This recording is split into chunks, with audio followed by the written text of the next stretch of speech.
नमस्कार, हिमाचल अभी-अभी.com से मैं दिव्या। पेश है अब तक के मुख्य समाचार। हमीरपुर की महिला ने टांडा में तोड़ा दम, हिमाचल में 33वीं मौत। करसोग में 2 गाड़ियों में जबरदस्त टक्कर, एचआरटीसी जल शक्ति विभाग के कर्मी घायल। हिमाचल के स्कूलों में इस साल नहीं होगी सर्दियों की छुट्टियां, मार्च में होंगी परीक्षाएं। बीटेक डिग्री होल्डर अब जेईई के लिए योग्य नहीं, हिमाचल प्रदेश हाईकोर्ट का फैसला। हिमाचल में स्कूली पाठ्यक्रम कम करने पर 2 दिसंबर को होगा फैसला। देश के युवाओं से बोले पीएम मोदी, भारत में भी बनाएं गेम्स, लोकल खिलौनों के लिए वोकल होने का समय। श्रीनगर में मुठभेड़ में 2 और आतंकी ढेर, 1 एएसआई हुए शहीद। सुशांत आत्महत्या मामले में डीआरडीओ गेस्ट हाउस में रिया और भाई शोवक से सीबीआई कर रही पूछताछ। स्वास्थ्य मंत्रालय ने बताई भारत में कोरोना से मरने वालों का आंकड़ा कम होने की वजह। अब समाचार विस्तार से। आपके स्वास्थ्य का प्रहरी श्री बालाजी हॉस्पिटल, कांगड़ा, हिमाचल। हिमाचल में कोरोना संक्रमितों की संख्या तेजी से बढ़ रही है, साथ ही मौत का आंकड़ा भी बढ़ रहा है। रविवार सुबह एक बार फिर हिमाचल के लिए बुरी खबर है। हमीरपुर जिला की एक महिला की कोरोना से मौत हो गई है।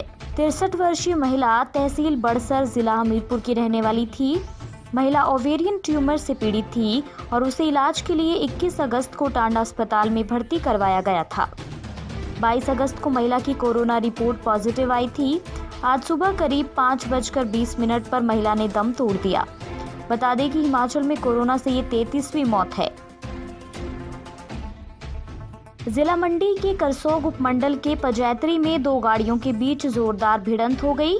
हादसे में 2 लोग गंभीर रूप से घायल हो गए, जिन्हें उपचार के लिए सुन्नी के सिविल अस्पताल भेजा गया। दुर्घटना के बाद मौके पर एकत्रित भीड़ को देखकर टैक्सी चालक सहित साथ में बैठा अन्य व्यक्ति मौके से फरार हो गए। पुलिस ने सूचना मिलने के बाद मौके पर पहुंचकर मामला दर्ज कर छानबीन शुरू कर दी है। बीती देर शाम शिमला करसोग मार्ग पर पजैतरी के समीप एक ऑल्टो कार और एक टैक्सी के बीच आमने सामने टक्कर हो गई।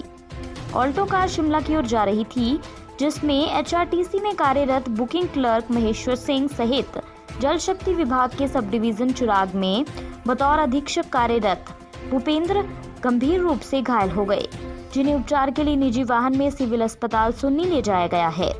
वहीं टैक्सी चिराग की ओर जा रही थी, जिसमें चालक सहित 2 लोग सवार थे। एयरबैग खुलने के कारण टैक्सी में बैठे दोनों लोगों को चोटें नहीं आई हैं। कोरोना संकट के चलते हिमाचल के स्कूलों में इस बार सर्दियों की छुट्टियां नहीं होंगी। साथ ही मार्च में शीतकालीन और ग्रीष्मकालीन दोनों स्कूलों की परीक्षाएं ली जाएंगी। ऐसे में शैक्षणिक सत्र 2020-21 के कोटे की सभी छुट्टियां समाप्त हो चुकी हैं। इसलिए शिक्षा विभाग ने जनवरी और फरवरी में भी पढ़ाई जारी रखने का फैसला लिया है। उधर केंद्र सरकार से जारी हुई अनलॉक 4 की गाइडलाइन के अनुसार 9वीं से 12वीं कक्षा के विद्यार्थियों को 21 सितंबर से स्कूलों में बुलाने को हरी झंडी मिल गई है। केंद्र ने अभिभावकों के सहमति पत्र पर बच्चों को शिक्षकों से गाइडेंस लेने के लिए स्कूलों में भेजने को मंजूरी दी है। केंद्र ने अंतिम फैसला राज्य सरकारों पर छोड़ा है। ऐसे में अब सरकार 4 सितंबर को प्रस्तावित कैबिनेट बैठक में इस पर फैसला लेगी। प्रदेश शिक्षा विभाग के उच्च अधिकारियों ने बताया कि केंद्र सरकार ने कंटेनमेंट जोन से बाहर वाले स्कूलों में 9वीं से 12वीं कक्षा शुरू करने के लिए आने वाले दिनों में स्वास्थ्य मंत्रालय की ओर से एसओपी जारी करने की बात कही है। बीटेक डिग्री होल्डर्स अब जेईई इलेक्ट्रिकल में आवेदन नहीं कर सकेंगे, केवल डिप्लोमा होल्डर्स ही इस पद के लिए योग्य होंगे। प्रदेश हाईकोर्ट ने डिप्लोमा होल्डर्स के पक्ष में ये फैसला सुनाया है। इससे एक तरफ जहां डिप्लोमा होल्डर्स को राहत मिली है, वहीं दूसरी ओर प्रदेश के हजारों बीटेक डिग्री होल्डर्स को बड़ा झटका लगा है। उनका कहना है कि इसका मतलब तो ये हुआ कि उच्च शिक्षा वाले जेईई पद के लिए आवेदन नहीं कर सकेंगे। उनका कहना है कि इससे पहले ऐसे कोई नियम नहीं थे और जेईई पदों पर कई बीटेक होल्डर्स सेवारत हैं। बता दें कि जून 2018 में चयन आयोग हमीरपुर ने विद्युत बोर्ड में जेईई की 222 रिक्तियों के लिए आवेदन मांगे थे। इसके लिए हजारों डिग्री और डिप्लोमा धारकों ने आवेदन किया। उस वक्त डिप्लोमा धारकों ने आरएनपी रूल्स का हवाला देकर हाई कोर्ट में केस दायर कर दिया कि डिप्लोमा होल्डर्स ही जेईई के लिए आवेदन कर सकते हैं। अब आयोग ने भी डिग्री को इस पद के लिए योग्य नहीं माना। वहीं हाई कोर्ट का कहना है कि बीटेक की डिग्री डिप्लोमा के बाद की जाती है, लेकिन ये दोनों अलग अलग विषय हैं। अन्य समाचार ब्रेक के बाद। Shri Balaji multi speciality hospital Kangra, जहां आपको एक ही छत के नीचे मिले बेहतरीन चिकित्सा सुविधाएं, cardiology, laparoscopic, general surgery, neuro surgery, orthopaedics, paediatric, radio diagnosis, urology, gastroenterology, ophthalmology, pathology, medicine, anaesthesia और डेंटल जैसी अत्याधुनिक और बेहतरीन चिकित्सा सुविधाएं, 24 घंटे इमरजेंसी सुविधा, 9 बेड के साथ critical care unit, cardiac monitor और डिफिब्रिलेटर्स, सेंट्रल ऑक्सीजन लाइन और वेंटिलेटर सुविधा। हिमाचल प्रदेश के सबसे बड़े निजी स्वास्थ्य सेवा प्रदाताओं में से एक Shri Balaji multi speciality hospital Kangra राष्ट्रीय स्वास्थ्य बीमा योजना के साथ सूचीबद्ध Shri Balaji multi speciality hospital Kangra BPL परिवारों के लिए अस्पताल में कैशलेस भर्ती होने के साथ ही ईसीएच की भी सुविधा। हमारा पता Shri Balaji multi speciality hospital, Balaji Vihar, Ujjain, Kangra. संपर्क करें 9218411108 पर। Shri Balaji multi speciality hospital Kangra.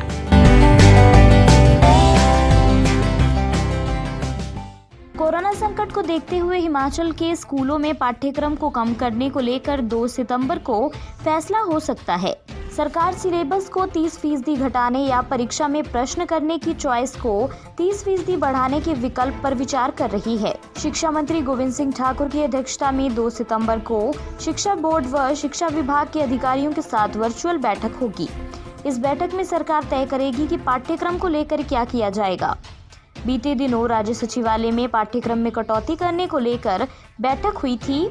इस बैठक में स्कूल शिक्षा बोर्ड ने अपने प्रस्तावों से सरकार को अवगत करवाया था। इसी कड़ी में विद्यार्थियों, अभिभावकों, शिक्षकों और आम जनता से बोर्ड ने सुझाव भी आमंत्रित किए हैं। इन सुझावों की विस्तृत रिपोर्ट भी 2 सितंबर की बैठक में रखी जाएगी। पीएम नरेंद्र मोदी ने आज रेडियो कार्यक्रम मन की बात के जरिए देश को संबोधित किया। पीएम मोदी ने कहा कि कोरोना काल में नागरिकों को अपने दायित्वों का एहसास है। देश में हो रहे हर आयोजन में जिस तरह का संयम और सादगी इस बार देखी जा रही है वो अभूतपूर्व है। मोदी ने कहा कि अब सभी के लिए लोकल खिलौनों के लिए वोकल होने का समय है। आइए हम अपने युवाओं के लिए कुछ नए प्रकार के अच्छी क्वालिटी वाले खिलौने बनाते हैं। खिलौना वो हो जिसकी मौजूदगी में बचपन खिले भी, खिलखिलाए भी। हम ऐसे खिलौने बनाएं जो पर्यावरण के भी अनुकूल हो। हमारे देश में इतने आइडियाज हैं, इतने कॉन्सेप्ट्स हैं, बहुत समृद्ध हमारा इतिहास रहा है। क्या हम उन पर गेम्स बना सकते हैं? मैं देश के युवा टैलेंट से कहता हूँ, आप भारत में भी गेम्स बनाइए और भारत के भी गेम्स बनाइए। कहा भी जाता है लेट द गेम्स बिगिन। तो चलो खेल शुरू करते हैं। श्रीनगर में हुई मुठभेड़ में सुरक्षा बलों ने 2 और आतंकियों को मार गिराया है। इससे पहले एक आतंकी मारा गया था। सुरक्षा बलों के अभियान में अब तक श्रीनगर में 3 दहशतगर्द मारे गए हैं। अभियान में एक एएसआई बाबूराम शहीद हुए हैं। श्रीनगर में मारे गए आतंकियों की पहचान साकिब अहमद खांडे, उमर तारिक भट्ट और जुबैर अहमद शेख के रूप में हुई है। मारे गए आतंकियों के पास से एक AK-47 और 2 मैगजीन बरामद हुई हैं। श्रीनगर के बाहरी इलाका पंथा चौक में शनिवार देर रात बाइक सवार आतंकियों ने 61 बटालियन सीआरपीएफ तथा पुलिस की संयुक्त पार्टी पर गोलियां बरसाईं। इसके बाद मौके से भाग निकले। घटना के तत्काल बाद पूरे इलाके को घेर कर सर्च ऑपरेशन चलाया गया। इस दौरान एक मकान में छिपे आतंकियों ने फायरिंग शुरू कर दी। जवाबी कार्रवाई में एक आतंकी को मार गिराया गया। बॉलीवुड एक्टर सुशांत सिंह राजपूत मौत केस की जांच सीबीआई कर रही है। केस की मुख्य आरोपी रिया चक्रवर्ती से भी पूछताछ की जा रही है। शुक्रवार और शनिवार के बाद आज एक बार फिर रिया से सीबीआई की टीम पूछताछ कर रही है। शुक्रवार को रिया से 10 घंटे और शनिवार को 7 घंटे तक सुशांत से जुड़े कई अहम सवाल किए गए थे। रिया के अलावा सुशांत के दोस्त सिद्धार्थ पिठानी और सुशांत के स्टाफ से भी सीबीआई की टीम ने कई राज उगलवाए हैं। शनिवार को रिया चक्रवर्ती के साथ सीबीआई ने डीआरडीओ गेस्ट हाउस में करीब 7 घंटे पूछताछ की थी। रिया से सुशांत के डिप्रेशन और पैसों को लेकर पूछताछ हुई। रिया चक्रवर्ती मुंबई पुलिस की सुरक्षा में डीआरडीओ गई और अपने घर वापस आ गई थी। सीबीआई ने रिया से कई जरूरी कागजात मंगवाए हैं। सिद्धार्थ पिठानी, सैमुअल मिरांडा, नीरज के सामने भी रिया से पूछताछ हुई थी। केंद्रीय स्वास्थ्य मंत्रालय ने कहा है कि देश भर में सभी स्वास्थ्य सुविधाओं के मानक उपचार प्रोटोकॉल का पालन करने के तहत कोरोना पॉजिटिव मामलों की दैनिक निगरानी के कारण कोविड-19 से उबरने में सुधार हुआ है। भारत में कोरोना से ठीक हुए लोगों की संख्या 2.7 मिलियन को पार कर गई है, जिसकी दर 76.47% है। कोविड-19 मामलों के भारत के प्रबंधन की एक महत्वपूर्ण विशेषता ठीक हुए रोगियों की बढ़ती दर है। रोगियों की अधिक संख्या ठीक हो रही है और अस्पतालों और घर के आइसोलेशन से छुट्टी दी जा रही है। स्वास्थ्य मंत्रालय ने एक बयान में कहा कि देश भर में सभी स्वास्थ्य सुविधाओं के साथ साथ पॉजिटिव मामलों की नियमित निगरानी के साथ राष्ट्रीय मानक उपचार प्रोटोकॉल के पालन के कारण ये रिकवरी हो रही है। मानक उपचार प्रोटोकॉल को लागू करने के अलावा मंत्रालय ने आक्रामक रूप से टेस्ट करने, निगरानी रखने और होम आइसोलेशन सुविधा, अलगाव और समर्पित कोविड-19 अस्पतालों में कुशलता से इलाज करने की समग्र और रणनीतिक नीति में सुधार के लिए संख्याओं को भी जिम्मेदार ठहराया है। इसी के साथ ये बुलेटिन यहीं समाप्त होता है। अगला रेडियो बुलेटिन सुनिए शाम 7:30 बजे। तब तक के लिए नमस्कार। आपके स्वास्थ्य का प्रहरी श्री बालाजी हॉस्पिटल, कांगड़ा, हिमाचल।